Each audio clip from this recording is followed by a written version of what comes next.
Guys ಇವತ್ತು ನೇರಳೆ ಹಣ್ಣು ತಿನ್ಕೊ ಬರೋಣ ಅಂತ ಹೊಂಟೀವಿ. ಕಾಯಿ ಆಗಿದ್ರೆ ಅಲ್ಲೇ ವಾಪಸ್ ಬರೋದು, ಹಣ್ಣಾಗಿದ್ರೆ ತಿನ್ಕೊ ಬರೋದು. ಇವಾಗ ಹೊಂಟೀವಿ ನೋಡಿ. ಇವಾಗ ಕಸವಾಗೆಲ್ಲ ಅನಿಸ್ತೈತೆ.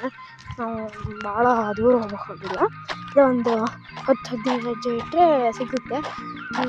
ಒಳ್ಳೆ ಕಾಯಿ ಆಗ್ಯಾವ ಇಲ್ಲ ಹಣ್ಣಾಗ್ಯಾವ ನೋಡಬೇಕು. ಹಣ್ಣಾಗಿರೋ ತಿನ್ಕೊ ಬರೋಣ, ಇಲ್ಲ ಅಂದರೆ ಟೇಸ್ಟ್ ಇಡ್ತೀವಿ. ಆಮೇಲೆ ಒಂದು ನಿಮಿಷ ವೇಸ್ಟ್ ಇಟ್ಟರೆ ಸ್ವಲ್ಪ ದೂರ ಇರೋದು ಗೈಸ್. ಇನ್ನೊಂದು 10-15 ಹೆಜ್ಜೆ ಇಟ್ಟರೆ ಮುಗಿತು ಗೈಸ್. ಲೈಟಿಗೆ ಆಮೇಲೆ ತೋರಿಸ್ತೀನಿ. ಕೊಯ್ಯೋದು ತಿನ್ನೋದಲ್ಲ, ಸ್ವಲ್ಪ ವೇಟಿಂಗ್ ಮಾಡಿರಿ. ಒಂದು ನಿಮಿಷ ಬಂದೆ ಸಿಕ್ಕೇ ಬಿಟ್ಟು. ಲೈಟಿದೆ ಮರ, ಇದೇ ದೊಡ್ಡ ಮರ, ಅದೇ ದೊಡ್ಡ ಮರ, ಅದ್ರಾಗ ಐತಿ ಮತ್ತೊಂದು ಐತಿ, ಅದು ಕಾಯಿ ಆಗೈತಿ. ಕೊಯ್ಕೊಬರೋಣ ಅಂತ ಬಂದೀನಿ ಗೈಸ್. ಇಲ್ಲೊಂದು ಐತಿ, ಅದನ್ನ ನಂಗೆ ಸಾಕಲು ಸಾಲೋದಿಲ್ಲ, ಅದಕ್ಕೆ ಇಲ್ಲೇ ಇದ್ದಾವೆ.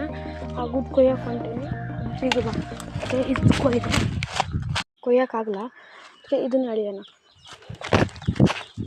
ಗೈಸ್. ತಗೊಬಂದಿದೆ 4-5 ಟೇಸ್ಟ್ ಮಾಡೋಣ ಗೈಸ್. ಮನೆಗೆ ತಗೊಬಂದೇನಿದೆ, ಅದು ಅವಾಗ ಅಲ್ಲೇ ತಿಂದಿದ್ದೆ. ಮತ್ತು ಇಲ್ಲಿ ಮನೆಗೆ ತಿನ್ಕೊಂಡು ತಿನ್ನೋಕೆ ಕುಂತೇನೆ. ತಿಂತೇನೆ ಬೇರೆ. ಒಳ್ಳೆ ಟೇಸ್ಟಿಯಾಗಿದೆ ಗೈಸ್. Bye bye. ನಲ್ಲಾಗಿದೆ. Bye bye guys. ಮುಂದಿನ ವೀಡಿಯೋದಲ್ಲಿ ಸಿಗುತ್ತೇನೆ.